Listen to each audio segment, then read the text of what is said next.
ቀይ ባህር አሁንም የውድድር መድረክ ሆኖ መቀጠሉ የአፍሪካ ቀንድ አሁንም እንደተበታተነ እንደሚገኝና ኤርትራም በኃላፊነትና በአካባቢያዊ ባለቤትነት ብታጎላም በቀጠናው የጸጥታ ሁኔታ ውስጥ ያላትን ተሳትፎ አሁንም አነስተኛ እንደሚሆን ያነሳው ዘገባው ኢሳያስ አፈወርቂ ከግብጽ ጋር ትብብር በመፈለግ በኢትዮጵያ ላይ ያላቸውን ተጽዕኖ ሲያሳድጉ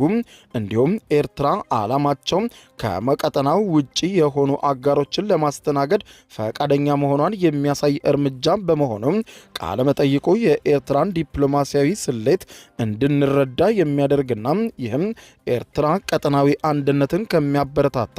ሁለንተናዊ ውህደት ይልቅ ስትራቴጂካዊ ግቦቿን የሚያሳኩ ጥምረቶችን እንደምትመርጥ እንደሚያሳይ አስታውቋል። በዚህ ቃለ መጠይቅ የተደረገው ውይይት ኤርትራም በቀጠናዊ ጸጥታና አስተዳደር ላይ ያላትን አካሄድ ተጨማሪ ቅራኔዎችን ያጋለጠ ሲሆን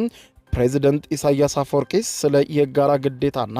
ሉዓላዊነት ብዙ ቢሉም የሀገር ውስጥ አስተዳደር ጉድለቶችን ለምሳሌም ወሰን የሌለው ብሔራዊ አገልግሎት፣ አናሳ የፖለቲካ ግልጽነትና የተገደበ ተቋማት አቅምን እንደሚያንጸባርቅ የተገለጸ ሲሆን በአባይ በቀይ ባህር አካባቢዎች ላይም ፕሬዚደንት ኢሳያስ አፈወርቂ የሰጡት አስተያየት እነዚህን መስመሮች ስትራቴጂካዊ ጠቀሜታ ቢያሳይም የኤርትራ ከግብጽ ጋር መሰለፍ ገለልተኛና የቀጠናው ጠባቂ ከመሆን ይልቅ